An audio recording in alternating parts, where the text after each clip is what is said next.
qaar ka mid ah jaariyada reer Puntland ee ku dhaqan magaalada Nairobi ayaa siyaabo kala duwan uga hadlay magacaabista golaha wasiirada cusub ee maamul goboleedka Puntland. TV-ga Royal ayaa kula kulmay xaafadan Isli ee magaalada Nairobi waxayna aragtidoodu ahayd sida tan. aad ugu mahadcelinayaa kanaalka Royal TV mahadcelin kadib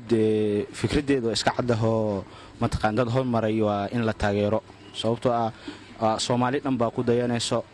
runtii hormar fiican baa la gaaray dadka la magacaabay kulli dad oo aqoon iyo ma aha dad lagu soo xilay qabiil iyo waa in adeerkay marka waa ku faraxsanahay aad iyo aad u soo dhaweynayna Soomaali oo dhan ilaa ku dayata rajeynana insha Allah. bismillaahir rahmaanir rahiim magacaygu waa Hassan Cabdiqaadir Aadan oo kamid ah jaaliyada reer Puntland ee ku nool magaalada Nairobi halka isla markaana arday ah waxaan hambalyo u dirayaa guud ahaan isbedel ka dhacay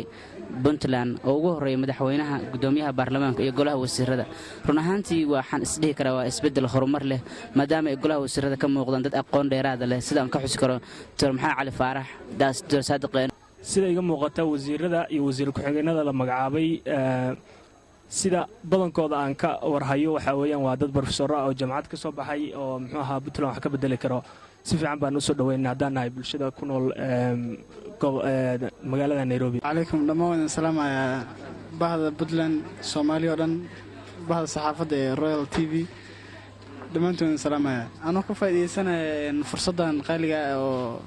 Royal TV siisay waxaan ku taageersanahay wasiirada la soo xulay dhamaan iyo dawladda cusub ee Puntland taasoo aan uga fadhino ballanqaadkii madaxweyne Cabdi oo ahayd inuu horumariyo waxbarashada sidoo kale caafimaadka isbedelka ka dhacay weyn ee Puntland waa mid soo dhaweynayo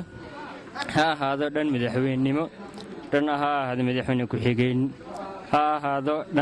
dhanka wasiirada ah intuba waxaan suganay madaxweynaha Puntland Cabdi gaasna waa nin aqoon leh qofkuna haduu aqoon leeyahay wax kasta ma taqaana ama 5 sano ka maqnaada ama 30 sano ka maqnaada qofka haduu aqoon leeyahay dhistan kasta iyo wax walba sida loo qabtay iyo wadada loo maray wuu garanayaa ma garata shilaayeed markii madaxweynaha cusub ee maamul goboleedka Puntland Cabdi Cali Gaas oo ku dhawaaqay golihiisa wasiirada ee Puntland oo gaarayay 46 wasiir. Cabdi Qani Xasan qordheere TV-ga caalamiga Royal Nairobi.